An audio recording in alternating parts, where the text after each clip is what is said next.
শতাব্দী প্রাচীন বৈধ অস্ত্রের দোকান থেকে বেআইনি অস্ত্রের কারবার।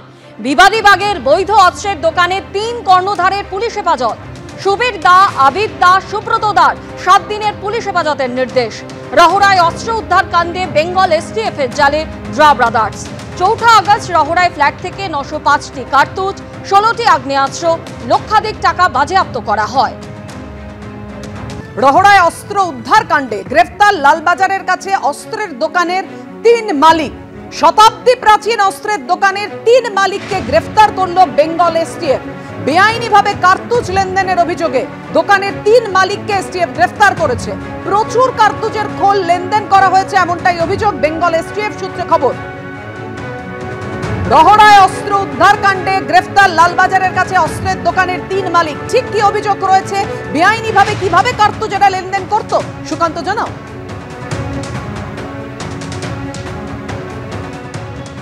দেখো, প্রথমে জানিয়ে রাখি যে বউবাজারের বিবিধি বাগের যে দোকানের সামনে আমরা এই মুহূর্তে দাঁড়িয়ে রয়েছি সেটা হচ্ছে nursing Chandar the and company.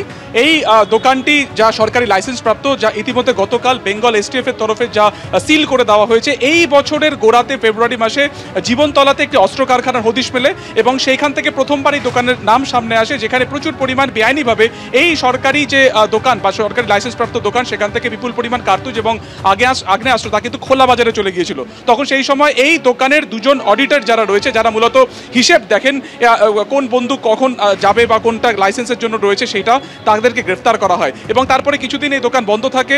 STF এর তরফে তা ইনভেস্টিগেশন করা হয়। কিছুদিন আগে যখন এই দোকান খোলে, ফের আরও একবার কিন্তু যেটা সামনে আসছে এবার যে রহড়াতে যে প্রায় ৯০৫টি আগ্নেয়াস্ত্র পাওয়া যায় এবং বিপুল পরিমাণ সেখানে কার্তুজ মেলে, তার থেকে ৪১টি আগ্নেয়াস্ত্র সরাসরি কিন্তু এই সরকারি লাইসেন্সপ্রাপ্ত দোকান থেকে তা বাইরে গিয়েছিল এবং এই দোকানের যে ৩ মালিক রয়েছে, যাদের অংশীদারিত্ব রয়েছে, এই ৩ জনকে গ্রেফতার করা হয়েছে এবং এই ৩ জনকে আজকে আদালতে তোলা হয়েছে এবং নিজেদের হেফাজতে চেয়েই আবেদন জানানো হবে। ফলত প্রশ্ন যেটা উঠছে যে এই সরকারি লাইসেন্সপ্রাপ্ত দোকান থেকে কিভাবে খোলা বাজারে বেআইনিভাবে অস্ত্র যাচ্ছে বা এর গোটা বিষয়টি নেপথ্যে কোনো রকম আন্তর্জাতিক অস্ত্র পাচারকারী কোনো নেক্সাস কাজ করছে কিনা এবং এই ৩ জনকে জিজ্ঞাসাবাদ করে যেটা জানার চেষ্টা হচ্ছে যে কোনো কনসাইনমেন্ট তারা পেয়েছেন কিনা, যে কারণে এই সরকারি লাইসেন্সপ্রাপ্ত দোকান থেকে এই বিপুল পরিমাণ অস্ত্র ভাণ্ডার তা খোলা বাজারে যাচ্ছে। এবং উপর্যুপরি দুবার বিবাদী বাগের এই দোকানের নাম জড়িয়ে যাওয়াটা কিন্তু একেবারে কাকতালীয় নয়। তদন্তকারীরা যেটা মনে করছেন যে এর নেপথ্যে একটা কোনো নেক্সাস রয়েছে, একটা কোনো চক্র রয়েছে এবং সেই চক্রেরই মারফত কার্যত এইরকম একটি সরকারি জায়গা থেকে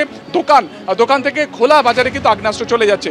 লোকেশন অত্যন্ত গুরুত্বপূর্ণ, একেবারে বিবাদী বাগ, ঠিক যেখানে এই দোকান রয়েছে তার থেকে কিন্তু একেবারে ঢিলছড়া দূরত্বে লালবাজার। ফলত নজরদারি নিয়ে প্রশ্ন উঠছে এবং সার্বিকভাবে যে ৩ জন মালিককে গ্রেফতার করা হয়েছে তাদের আজকে আদালতে তোলা হচ্ছে এবং এই ৩ জনকে জিজ্ঞাসাবাদ করেই নিজেদের হেফাজতে চেয়ে আবেদন করা হবে এবং ৩ জনকে থরলি জিজ্ঞাসাবাদ করে তারা এটা জানার চেষ্টা করবেন যে কি করে খোলা বাজারে এরকম একটি দোকান থেকে এতগুলি আগ্নেয়াস্ত্র তা বাইরে চলে গেল বা অন্য কোথাও এর আগে অতীতে গিয়েছে কিনা। পুরো বিষয়টা কিন্তু খতিয়ে দেখছেন বেঙ্গল এসটিএফ এর কর্তারা। ধন্যবাদ তোমায়।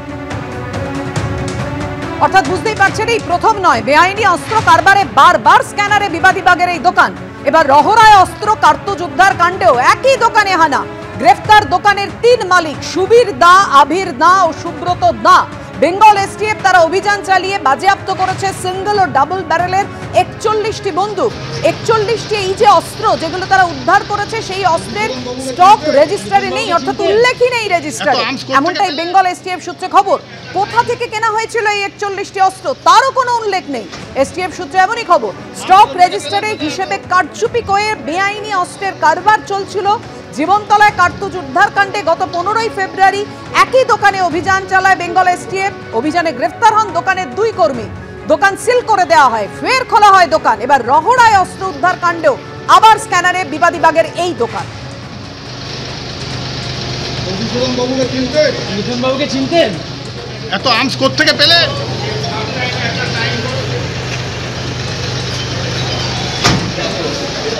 আর্মস কোত্থেকে পেলেন দাদা? এত চিনতেন মধুসূদন বাবুকে?